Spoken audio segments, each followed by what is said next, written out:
नमस्कार मित्रांनो, सर्वांचं स्वागत आहे आजच्या द हिंदू एडिटोरियल अनालिसिस मध्ये. आजच्या सेशन मध्ये आपण डिस्कस करणार आहोत आजची व्होकॅब. त्यामध्ये आपण अँटोनिम सिनोनिम्स जे आपण नेहमीप्रमाणे डिस्कस करतो ते आपण डिस्कस करूया. यासोबत ट्रेंडिंग न्यूज, स्किमिंग, ग्रामर आणि रीडिंग कॉम्प्रिहेन्शन. आणि व्होकॅब संपल्यानंतर आपण एक छोटंसं आर्टिकल घेणार आहोत. सो एक इंटरेस्टिंग आर्टिकल घेऊया आपण at the end of the session. आणि त्याचबरोबर आजचे आपण व्होकॅबला स्टार्ट करूया. पण त्या अगोदर हे जे सेशन आहे 23 ऑक्टोबर आजची डेट, आणि याच्या अगोदर आपण हे 4 ऑक्टोबर पासून आपण ऍक्टिव्हिटी द हिंदूची स्टार्ट केलेली आहे अनालिसिसची. सो या सेशनचा बेनिफिट त्या विद्यार्थ्यांना होईल जे बँक पीओ, जस्ट मोमेंट, जे बँक पीओ किंवा बँक क्लेरिकलची तयारी करतायत, ज्याचा इंग्लिश हा सब्जेक्ट विचारला जातो. एसएससी एक्झाम, रेल्वे एक्झाम्स, तलाठी एक्झाम, सरळ सेवा, एमपीएससी, यूपीएससी, सीडीएस, ठीक आहे. त्याचबरोबर MBA, CET, cat, net exam आणि ज्या इतर ज्या गव्हर्नमेंट एक्झाम आहेत, एनडीए, सीडीएस, जिथे इंग्लिश मोठ्या प्रमाणात विचारलं जातं, या अशा एक्झामची तयारी करणाऱ्या विद्यार्थ्यांना याचा मोठा बेनिफिट या सेशन मधून मिळू शकतो. आणि आजचा आपला जो फर्स्ट वर्ड ऑन स्क्रीन आहे तो म्हणजे स्परिंग. ठीक आहे. स्परिंग हा जो वर्ड आहे याचा पार्ट्स ऑफ स्पीच आपण बघतोय तो म्हणजे वर्ब आहे. ठीक आहे. याचा स्पर हा जो आहे याचा हा प्रेझेंट पार्टिसिपल आहे, म्हणजे प्रेझेंट फॉर्म जो आहे वर्तमान काळ तो स्पर आहे. आणि हा जो आहे स्परिंग याचा मिनिंग होतो प्रोत्साहन देणे किंवा प्रेरणा देणे, चालना देणे. म्हणजेच एनकरेजिंग, मोटिवेटिंग किंवा stimulating someone to take action or make progress. एखाद्याला आपण एनकरेज करणे, एखाद्याला मोटिवेट करणं, एखाद्याला स्टिम्युलेट करणं. ओके. कशासाठी आपण त्याला स्टिम्युलेट करणार की प्रोग्रेस त्याने करावा किंवा त्या अकॉर्डिंग त्याने पुढची वाटचाल करावी. ठीक आहे. सो याचे सिनोनिम जे आहेत स्परिंग या शब्दाचे, पहिला आहे तुमचा एनकरेजिंग, दुसरा मोटिवेटिंग, तिसरा स्टिम्युलेटिंग अँड इन्स्पायरिंग. सो प्रोत्साहन देणे, प्रेरणा देणे, उत्तेजन देणे किंवा चालना देणे आपण त्याला बोलतो. आणि याचे अँटोनिम जे आहेत, पहिला तुमचा डिस्करेजिंग असणारे, निरुत्साही करणे एखाद्याला, किंवा हिंडरिंग, अडथळा आणणे, डिटर करणे किंवा सप्रेसिंग करणे. सो याला आपण काय बोलतो, अशा शब्दांना आपण याचे अँटोनिम असणार आहेत, म्हणजे एनकरेज करणे आणि डिस्करेज करणे या प्रकारे. याचबरोबर एक्झाम्पल मध्ये या शब्दाला कशा प्रकारे यूज केला जाईल, द कोच स्पीच. कोचचं जे स्पीच होतं ते स्परिंग होतं, म्हणजे काय, चालना देणारं होतं. कोणाला, टीमसाठी, to give their best performance. प्रशिक्षकाच्या भाषणाने खेळाडूंना विजयासाठी प्रोत्साहन, म्हणजे एक प्रकारे स्परिंग मिळाले. ठीक आहे, म्हणजे एक प्रकारे एनकरेजमेंट मिळाली. ठीक आहे. सेकंड वर्डकडे आपण येऊया, सफिस. याचा पार्ट्स ऑफ स्पीच काय, वर्ब. आणि याचा मिनिंग होतो पुरेसे असणे, सफिशियंट असणे किंवा पर्याप्त असणे. सफिस पासूनच सफिशियंट शब्द तयार होतो, लक्षात घ्या. सफिस हा क्रियापद आहे आणि सफिशियंट हा शब्द तुमचा ऍडजेक्टिव्ह असणार आहे. याला आपण ऍम्पल वगैरे पण म्हणतो, पण ऍम्पल हा तुमचा काय होईल, हा ऍडजेक्टिव्ह आहे. सो अकॉर्डिंगली इथं सफिस हा तुमचा वर्ब आहे. टू बी इनफ, एखादी गोष्ट पुरेशी असणे, ऍडव्होकेट असणे, for a purpose or need साठी. सो याचा सिनोनिम काय असणार आहे बघा, बी इनफ किंवा बी ऍडव्होकेट, डू ऑर सर्व, याला आपण म्हणतो सफिस. आणि याचे अँटोनिम जे आहेत ते तुमचे फॉल शॉर्ट. सफिशियंट सगळ्यांना माहिती असतो, पण सफिस आपल्याला बऱ्याच जणांना माहित नसतो. सो त्या अकॉर्डिंग तुम्हाला इथं त्याचे अँटोनिम दिलेले आहेत. अँटोनिम काय, फॉल शॉर्ट, अपुरे पडणे. बी इनसफिशियंट म्हणजे अपूर्ण असणे. बी इनॲडिक्वेट म्हणजे पर्याप्त नसणे. आणि लॅक म्हणजे काय, एखाद्या गोष्टीचा अभाव असणे. म्हणजे काय, त्याला आपण पॉझिटिव्ह देखील म्हणू शकतो अँटोनिम मध्ये. पॉझिटिव्ह असणे किंवा लॅकनेस आपण त्याला बोलू शकतो, लॅक्सिटी आपण त्याला बोलू शकतो. ठीक आहे. याच अकॉर्डिंग याचे जे इकडे सिनोनिम्स आहेत, जसं ऍम्पल मी तुम्हाला बोललो, सफिशियंट आपण बोललो इथे. ठीक आहे. हे तुमचे याचे अँटोनिम्स असणार आहेत. एक्झाम मध्ये असे वर्ड तुम्हाला विचारले जातात, म्हणजे सफिशियंट माहिती असतो पण सफिस माहित नसतो बऱ्याच जणांना. तो सफिस दुसरा काही वेगळा शब्द नाहीये, दोघांचा मिनिंग सेम आहे, पण सफिस जो आहे तो तुमचा वर्ब म्हणून यूज केला जाणार, सफिशियंट तुमचा ऍडजेक्टिव्ह म्हणून यूज केला जाणार. आणि याचे अँटोनिम आपण बघितले. एक्झाम्पल मध्ये याचा वापर कशा प्रकारे केला जाईल, 1 glass of water will suffice for now. म्हणजे आतासाठी 1 ग्लास पाणी काय, सफिस आहे, म्हणजे पुरेसं आहे. याचबरोबर आपण जाऊया दुसऱ्या वर्डकडे. तिसऱ्या नंबरचा वर्ड आहे लेव्हरेज. आता बघा, बऱ्याच जणांनी हा शब्द बघितलेला असतो, लेव्हरेजचा मिनिंग माहित असतो, सोपा मिनिंग आहे. ठीक, एखाद्या गोष्टीला लेव्हरेज देणं म्हणजे काय. पण याचे जे मिनिंग आहेत, याला 2 पार्ट्स ऑफ स्पीच आहेत. एक असतो याचा नाउन म्हणून वापर होतो आणि दुसरा असतो याचा वर्ब. एक नाउन आणि एक वर्ब म्हणून त्याचा वापर केला जाईल. पण जेव्हा तो नाउन म्हणून यूज होईल त्याचा मिनिंग चेंज होतो जेव्हा त्याला आपण वर्ब म्हणून वापरणार तेव्हा याचा मिनिंग चेंज होतो. म्हणजे ना ऍज अ नाउन त्याचा मिनिंग काय, प्रभाव, ताकद किंवा साधन. आणि ऍज अ क्रियापद त्याचा वापर काय, प्रभावीपणे उपयोग करणे एखाद्या गोष्टीचा किंवा फायदा करून घेणे, to take benefit of something. ठीक आहे, असं याला आपण म्हणतो लेव्हरेज. आणि याचे जे सिनोनिम्स आहेत, म्हणजे आपण त्याचं इंग्लिश टू इंग्लिश मिनिंग्स पण बघूया. जसं power or ability to influence people or situations, म्हणजे एखाद्या सिच्युएशनवरती, लोकांवरती प्रभाव टाकणे. To use something to maximize advantage, फायदा उचलणे. आणि सिनोनिम्स याचे बघूया आपण. इन्फ्लुएन्स टाकणे, पॉवर, कंट्रोल, ॲडव्हान्टेज. याच प्रकारे याचे अँटोनिम्स असतील इकडे. वीकनेस, दुर्बलता किंवा कमजोरी. डिसएडव्हान्टेज म्हणजे एखाद्या गोष्टीचा तोटा होणे. पॉवरलेसनेस म्हणजे शक्ती अभाव असणे. आणि इनइफेक्टिव्ह म्हणजे काय, परिणाम शून्यता होणे. सो अकॉर्डिंगली याचा जो पार्ट्स ऑफ स्पीच आपण ऑलरेडी बघितला होता, नाउन आणि वर्ब म्हणून त्याला तुम्ही यूज करू शकतात. सो अशा प्रकारे याचा सेंटेन्स मध्ये यूज कसा होईल बघा. She used her experience as leverage in the negotiation, म्हणजे तिने चर्चेत तिच्या अनुभवाचा प्रभावीपणे उपयोग केला, ज्याला आपण लेव्हरेज म्हणतो. नेक्स्ट वर्ड ऑन स्क्रीन आहे फ्लॅगशिप. हा देखील वर्ड खूप वेळा तुम्हाला न्यूजपेपरच्या आर्टिकल्स मध्ये दिसतो, वेगवेगळ्या प्रकारचे न्यूजपेपर. जर समजा एखादी गव्हर्नमेंट स्कीम जर आली, गव्हर्नमेंट एखादी स्कीम अनाऊन्स केली असेल रिसेंटली, त्या रिगार्डिंग तुम्हाला इंग्लिश आर्टिकलमध्ये फ्लॅगशिप वर्ड तुम्हाला नेहमी दिसणार आहे. ठीक आहे. So anything which is related to government program. मुख्य उत्पादन, अग्रगण्य प्रकल्प किंवा प्रतिष्ठित संस्था आपण याला बोलतो. That is flagship program. तुम्ही ऐकून असाल, हा नेहमी या शब्दासोबत बऱ्याच वेळा वापरला जातो. Flagship program by the government of India. ठीक आहे. मिनिंग याचा काय होतं, the best, most important, leading product, service, organization in a group. याचबरोबर याचे सिनोनिम्स काय आहेत बघा. सिनोनिम पहिला आहे लिडिंग, म्हणजे अग्रगण्य, प्रमुख. मेन म्हणजे मुख्य. प्रिन्सिपल म्हणजे प्रमुख, प्रधान. आणि प्रिमायर म्हणजे सर्वोच्च, पहिला. देन अँटोनिम याचे काय असणार बघा. याचे अँटोनिम आहे इन्फेरियर, पहिला अँटोनिम आहे, म्हणजे निकृष्ट, खालच्या दर्जाचा आपण त्याला बोलतो, कनिष्ठ म्हणतो आपण त्याला. सेकंडरी म्हणजे दुय्यम. जो प्रायमरी, याला आपण प्रायमरी म्हणून, याला आपण सेकंडरी म्हणू शकतो. सब ऑर्डिनेट म्हणजे अगेन तो सेकंड स्थानी आला. आणि मायनर म्हणजे लहान किंवा छोटासा असणे. Universities flagship campus is located in Delhi, म्हणजे विद्यापीठाचा जो मुख्य अग्रगण्य जो कॅम्पस आहे तो कुठं आहे, दिल्लीमध्ये स्थित आहे. ठीक आहे. याला आपण अशा प्रकारे एक्झाम्पल मध्ये यूज करू शकतो. याचबरोबर ओव्हरचर्स. आता ओव्हरचर्स जो मिनिंग आहे, याचा जो पार्ट्स ऑफ स्पीच आहे तो ऍडजेक्टिव्ह आहे. याचा मिनिंग होतो प्रस्ताव, पुढाकार किंवा एखाद्या गोष्टीला संधी देणे. ठीक आहे. A proposal or offer made to start a relationship, discussion or agreement. म्हणजेच काय, प्रपोजल, एखाद्या गोष्टीला प्रपोजल देणे, ऑफर देणे, अप्रोच करणे किंवा इनिशिएटिव्ह देणे, पुढाकार घेणे. आणि याचे अँटोनिम्स काय आहेत, जसं इकडे समजा प्रपोजल आहे तर इकडे आपण त्याला रिजेक्शन म्हणू शकतो. रेफ्युजल म्हणजे नकार देणे म्हणू शकतो. डेनियल म्हणजे नकार अस्वीकार. आणि विड्रॉल म्हणजे माघार घेणे. ठीक आहे. किंवा रिट्रीट पण आपण याला एक दुसऱ्या भाषेत बोलू शकतो, रिट्रीट करणे, याचा अँटोनिम. ठीक आहे. आणि याला आपण स्टेप अप म्हणू शकतो, स्टेप अप. एक्झाम्पल मध्ये याचा वापर होईल. His ओव्हरचर्स for peace were ignored by the government. त्याचा जो म्हणजे ओव्हरचर्स म्हणजे काय, त्याचे शांततेसाठीचे जे प्रस्ताव होते सरकारने दुर्लक्षित केलेत. म्हणजे आपण याला प्रस्ताव म्हणू शकतो. प्रपोजल म्हणजे his proposal for peace were ignored by the government. अशा प्रकारे याला वाक्यात आपण यूज करू शकतो. याचबरोबर अरेबल. अरेबल अगेन याचा पार्ट्स ऑफ स्पीच ऍडजेक्टिव्ह आहे. ऑन स्क्रीन आहे, तुम्ही मिनिंग बघू शकतात. Just let me take a break for water.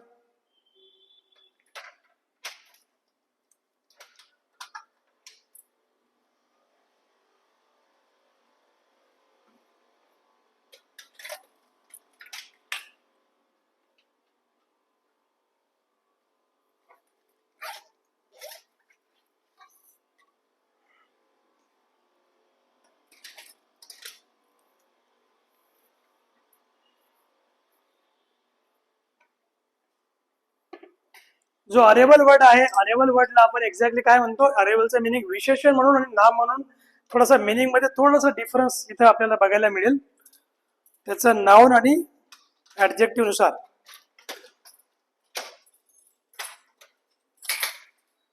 So as a noun त्याला आपण म्हणतो शेती योग्य असते किंवा लागवडीस योग्य असणारा, म्हणजे शेतीयोग्य जमीन आपण बोलू शकतो. याचा मिनिंग होतो suitable for growing crops. Noun land that can B use for farming. आणि याचे सिनोनिम्स काय आहेत? पहिला आहे कल्टिवेबल, शेतीसाठी योग्य असलेला. फर्टाईल म्हणजे सुपीक, प्रोडक्टिव्ह असणे आणि टिलेबल असणे, नांगरता येईल असा. आणि अँटोनिम आहे त्याचा बॅरेन, इनफर्टाईल, अनप्रोडक्टिव्ह आणि स्टराईल. ओसाड, निष्फळ, सुपीक नसलेली, अनुत्पादक किंवा बंजर जमीन आपण त्याला बोलतो एक प्रकारे ओसाड. Only 30% of the countries land is arable, म्हणजे देशाच्या केवळ 30% जमीनच काय शेती करण्याकरता उपयोगी आहे. पुढचा वर्ड आहे क्रेडिबल. क्रेडिबलचा ऑब्वियस आहे की मिनिंग इझी आहे, पण आजच्या आर्टिकल मध्ये हा शब्द आलेला आहे, सो त्यामुळे आपण या वर्डला घेतलेला आहे ऑन स्क्रीन. याचा जो मिनिंग आहे क्रेडिबल, हा अगेन तुमचा याचा पार्ट्स ऑफ स्पीच काय असणार आहे? ऍडजेक्टिव्ह असणार आहे. कारण ज्या शब्दाचा लास्ट मध्ये आपण पार्ट्स ऑफ स्पीच कसा ओळखतो मित्रांनो? ज्या शब्दाच्या लास्ट मध्ये बीएलई लागलेला असतो किंवा एबीएलई असतो त्याला आपण ऍडजेक्टिव्ह बोलतो. याचा पार्ट्स ऑफ स्पीच काय झाला? ऍडजेक्टिव्ह झाला. मिनिंग काय? विश्वसनीय, विश्वास ठेवण्याजोगा किंवा पटणारा. आणि याचा मिनिंग जो आहे इंग्लिश टू इंग्लिश तो something or someone that can be believed, trusted or related upon. आणि याचा सिनोनिम आहे बिलिव्हेबल, पटणारा. ट्रस्टवर्दीचा मिनिंग होतो विश्वास ठेवण्याजोगा. Reliable again trustworthy. आणि प्लॉजिबल म्हणजे पटेल असा, पटणारा, म्हणजे आपण त्याला शुअरिटी पण म्हणू शकतो, खात्री देणारा. ठीक आहे. सो अकॉर्डिंगली याचे अँटोनिम्स आहेत इनक्रेडिबल पहिला, अविश्वसनीय, अनबिलिव्हेबल न पटणारा, अनरिलायबल आणि फॉल्स. जसं इकडे फॉल्स आहे, इकडे आपण त्याला ट्रू पण म्हणू शकतो, खरा. अकॉर्डिंगली सो एक्झाम्पल मध्ये याचा वापर कसा होईल? Story doesn't sound credible to me, त्याची गोष्ट मला पटणारी वाटत नाही. ठीक आहे, म्हणजे काय? न पटणे, साऊंड क्रेडिबल. इथं डज नॉट वापरलाय म्हणजे त्यांनी इनक्रेडिबल असं त्याचा अँटोनिम होऊ शकतो. डिपोर्टेशनचा जो पार्ट्स ऑफ स्पीच आहे हा नाऊन आहे मित्रांनो. आता नाऊन आपण कसा ओळखला? शेवटी TION ज्या शब्दाच्या लास्टला येतो, ज्या शब्दाच्या लास्टला TION यूज केला जातो त्याला आपण नाऊन म्हणतो बेसिकली. याचा मिनिंग आहे देशाबाहेर हद्दपार करणे, निर्वासन, देशातून हकालपट्टी करणे. डिपोर्टेशन हे शब्द नेहमी तुम्हाला बघा न्यूजपेपर मध्ये दिसतील. जेव्हा डिपोर्ट, जसं अमेरिकेची एखादी न्यूज आली असेल रिगार्डिंग इंडियन्स इन अमेरिका,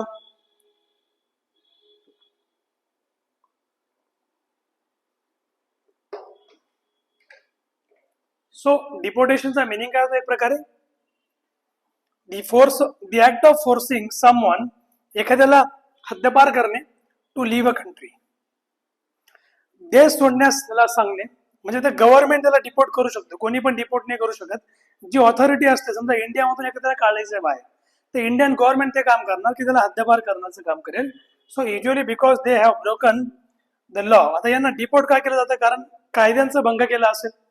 ठीक आहे. नंतर do not have legal permission to stay, म्हणजे राहण्यासाठी लिगल परमिशन त्याच्याकडे नसेल, ते कारण त्याचं होऊ शकतं डिपोर्टेशनचं. किंवा तो इलिगल वेने तो एखाद्या देशामध्ये एंट्री त्यांनी केली असेल, त्याच्याकडे व्हॅलिड डॉक्युमेंट, व्हॅलिड त्याच्याकडे प्रूफ नसतील, किंवा एखाद्या रूलचं व्हायलेशन झालं असेल त्याच्याकडून. सो हे कारण आहेत की त्याला डिपोर्ट केलं जाऊ शकतं. ठीक आहे. सिनोनिम्स काय आहेत? सिनोनिम म्हणजे एक्झाईल. एक्झाईल म्हणजे निर्वासन करणे. एक्सपल्जन हा एक त्याचा सिनोनिम आहे. बॅनिशमेंट करणे, हद्दपार करून देणे. आणि रिमूव्हल, हटवणे. आणि अँटोनिम याचे काय असतात बघा? इमिग्रेशन, स्थलांतर किंवा देशामध्ये येणं. ऍडमिशन, प्रवेश, वेलकम, स्वागत. आणि इन्क्लुजन, समावेश. सो एक्झाम्पल मध्ये याला वापरला जाईल. सेव्हरल वर्कर्स, खूप सारे असे वर्कर्स होते, कामगार होते. Face deportation due to expired visas, मुदत संपलेल्या व्हिसामुळे अनेक कामगारांना देशाबाहेर हद्दपार करण्यात आलं. म्हणजे हे कारण आहे. जर समजा हद्दपार करण्याचं वन मोर रिझन काय? जर व्हिसाची व्हॅलिडिटी संपली असेल तरी देखील त्याला देशामधून बाहेर काढलं जाणार, त्याने रिन्युअल केला नसेल व्हिसा तर. इमेरिटा, इमेरिटा याचा जो पार्ट्स ऑफ स्पीच आहे इट्स अन ऍडजेक्टिव्ह. ओके. याचा मिनिंग आहे निवृत्तपण, मानद पदवी टिकवलेली स्त्री, सन्मान्य निवृत्त महिला प्राध्यापिका. आता हा जो वर्ड आहे एमेरिटा, हा फार रेअर कुठेतरी आपल्याला बघायला मिळतो न्यूजपेपरच्या आर्टिकल्स मध्ये.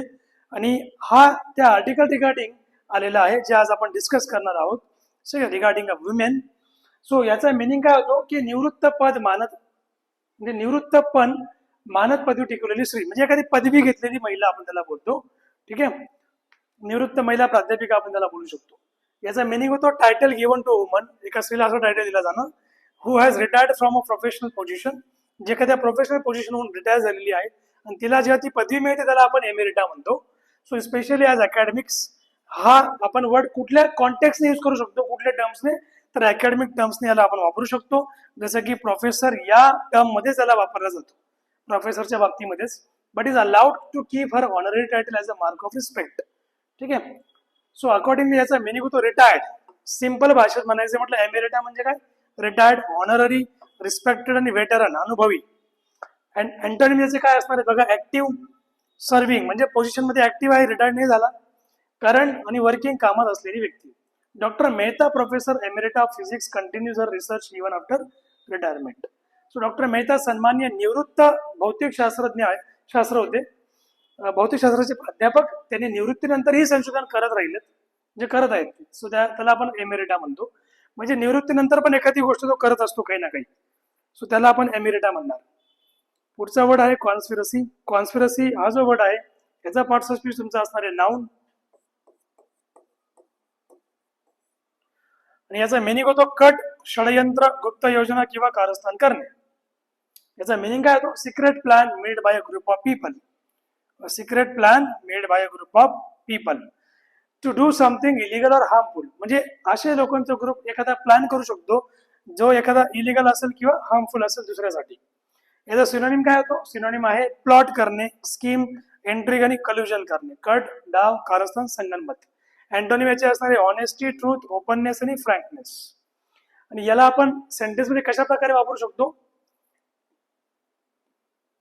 There was a conspiracy to remove him from power. म्हणजे पॉवर मधून त्याला सत्तेतून हटवण्यासाठी एक कट रचला गेला होता.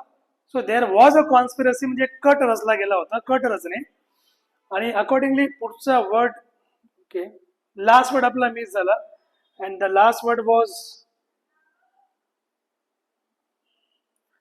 Okay, just let me check what was the last word. आपला जो लास्ट वर्ड इथं राहिला होता कॉन्स्पिरसीच्या नंतरचा शब्द होता.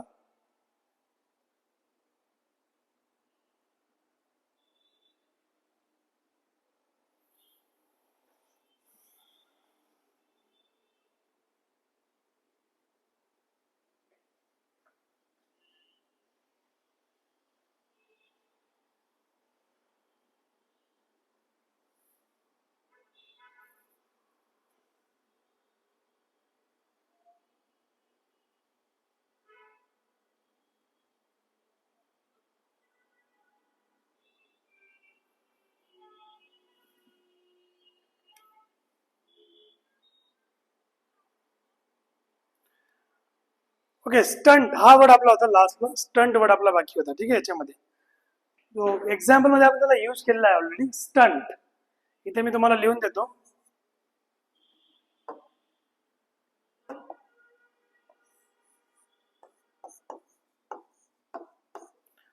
स्टंट वर्ड आपला बाकी होता याच्यात. ठीक आहे. याचा मिनिंग काय, याचा जो पार्ट ऑफ स्पीच आहे तो नाऊन आणि वर्ब, बघा दोघं मिळून याला वापरू शकतो आपण. ऍज अ नाऊन पण आपण घेऊ शकतो त्याला, आणि ऍज आपण त्याला वर्ब सुद्धा वापरू शकतो. पण दोघांचा मिनिंग वेगळा होतो. तुम्ही ऍज अ नाऊन जर घेतला तर याचा नाऊन म्हणून वापरून कसरत करणे, धाडसी कृती किंवा तिखो पराक्रम करणे. आणि याबरोबर याचा इंग्लिश टू इंग्लिश जो मिनिंग आहे, dangerous or skillful action often done to entertain people or attract attention. ठीक आहे. सो याचा ऍज अ वर्ब म्हणून वापर कसा, to prevent or slow down growth or development, म्हणजे वाढ खुंटवणे किंवा विकास रोखून टाकणे. आणि याचे सिनोनिम्स कशा प्रकारे बघा, फिट ऍज अ नाऊन म्हणून याचा हा पहिला सिनोनिम आहे. आणि ऍज अ नाऊन म्हणून ट्रिक म्हणजे पराक्रम, डाव, खेळ किंवा कृत्य. आणि दुसरा ऍज अ वर्ब म्हणून त्याचा मिनिंग काय, हिंडर करणे, हॅम्पर करणे, अडथळा निर्माण करणे किंवा आडकाठी करून टाकणे एखाद्या डेव्हलपमेंट प्रोग्राम मध्ये. अँटोनिम्स काय असतील याचे बघा, अँटोनिम आहे सिम्प्लिसिटी आणि नॉर्मॅलिटी. ठीक आहे. म्हणजे सिम्पल असते, नॉर्मल असते. आणि इकडे तुमचा ऍज अ वर्ब म्हणून अँटोनिम काय, प्रमोट करणे किंवा एनकरेज करणे. आणि एक्झाम्पल मध्ये आपण याला यूज करू शकतो, lack of nutrition can stunt mental development. म्हणजे जर पोषणाच्या अभावामुळे मानसिक जो विकास होतो आपला खुंटू शकतो, असं ऑथर म्हणतोय. सो आता आपण जाऊया आर्टिकलकडे आजच्या. सो आजचं जे आपलं आर्टिकल आहे free world. So today's editorial article, free world on the deportation of Francisco Orsini. ठीक आहे. फ्रान्सिस्का ऑर्सिनी, ज्या महिलेचं नाव आहे त्यांचं नाव आहे फ्रान्सिस्का. यांना डिपोर्टेशन करण्यात आलं, म्हणजे काय, हद्दपार करण्यात आलं. डिपोर्ट करणे म्हणजे हद्दपार करून टाकणे. Free world. जर पूर्णपणे मुक्त जग आहे तर मग एखाद्याला डिपोर्ट करण्याचा काय पॉइंट आहे असं ऑथर म्हणतोय. India should be more welcoming of foreign scholars and experts. इंडियाने फॉरेन स्कॉलर्स आणि एक्सपर्टचा मोठ्या प्रमाणात एक प्रकारे वेलकम केला पाहिजे, ठीक आहे ना, की त्यांना डिपोर्ट केलं पाहिजे असं ऑथर म्हणतोय.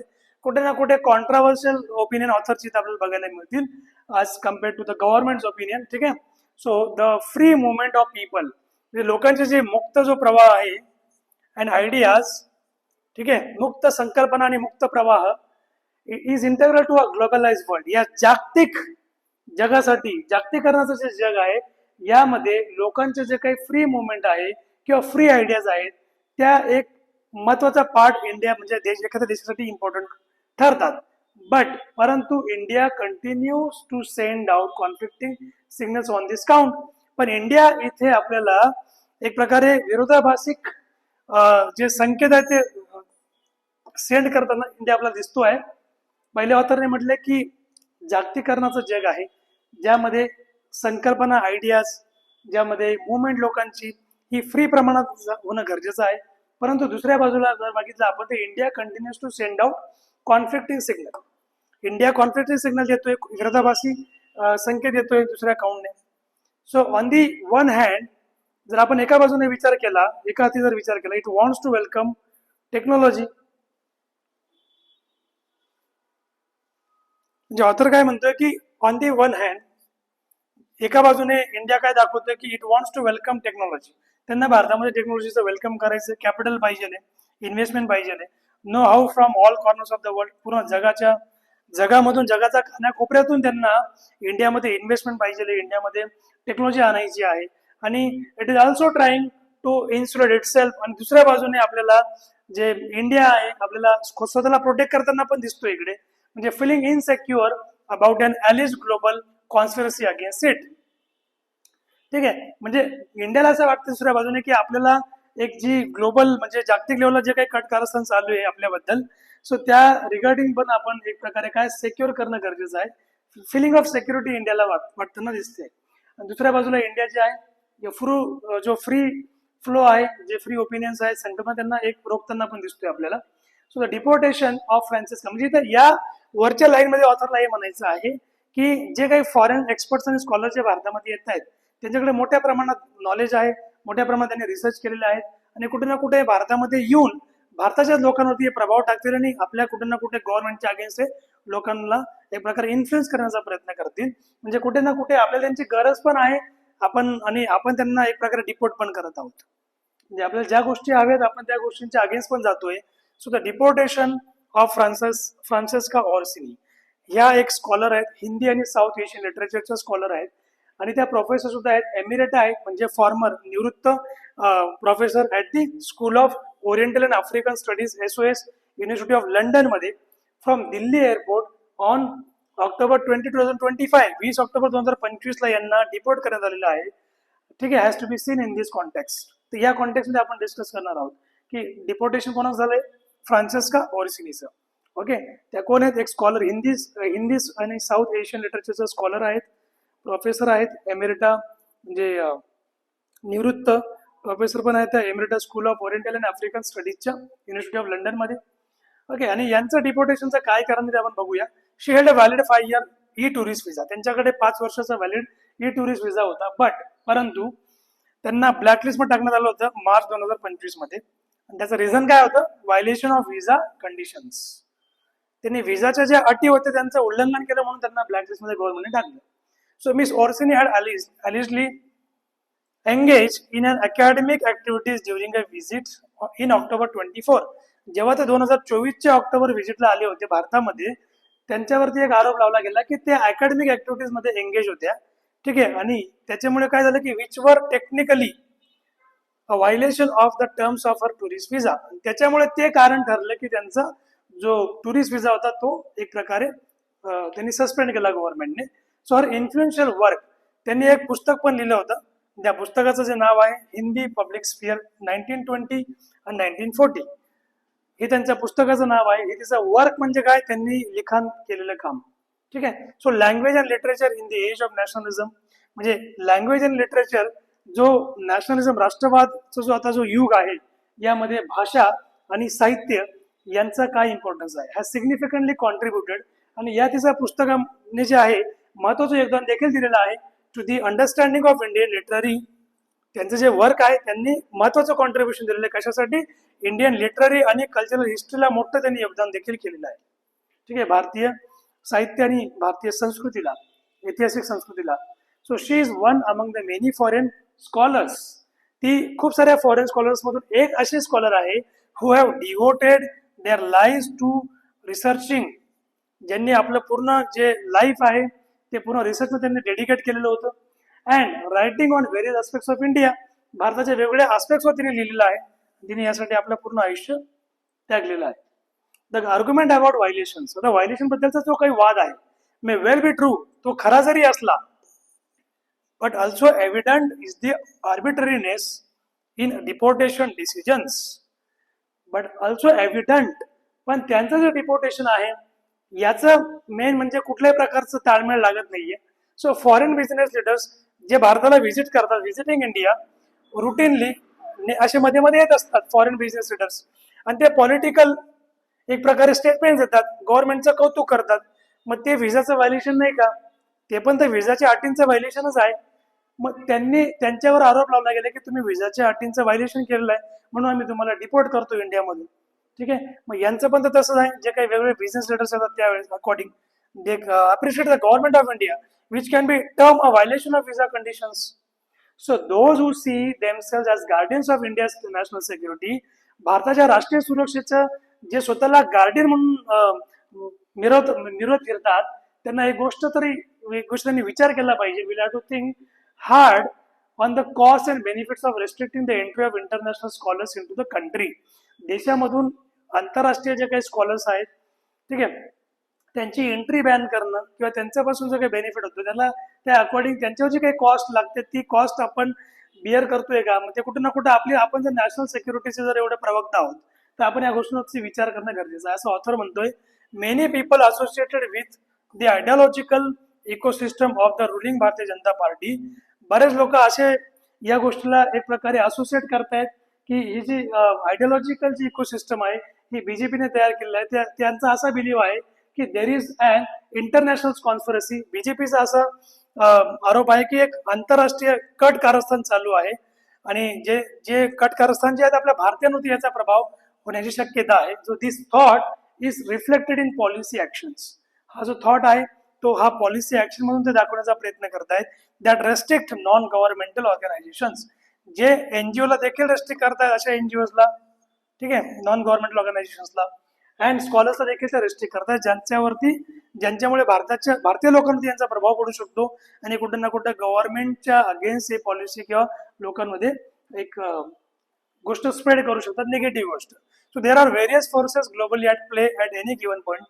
अशा खूप साऱ्या फोर्सेस आहेत जागतिक लेवलला. सम फेवरिंग इंडिया, काही इंडियावरती फेवर करतात म्हणजे इंडियाच्या बाजूने बोलतात आणि काही नाही बोलत. So while the country must have a strategy. देशाची एक स्ट्रॅटेजी असणं गरजेचं आहे टू हार्नेस द फोर्सेस. या फोर्सेसला मॅनेज करता आलं पाहिजे. दॅट हेल्प इट, जे याला सपोर्ट करतात आणि counter those that do not.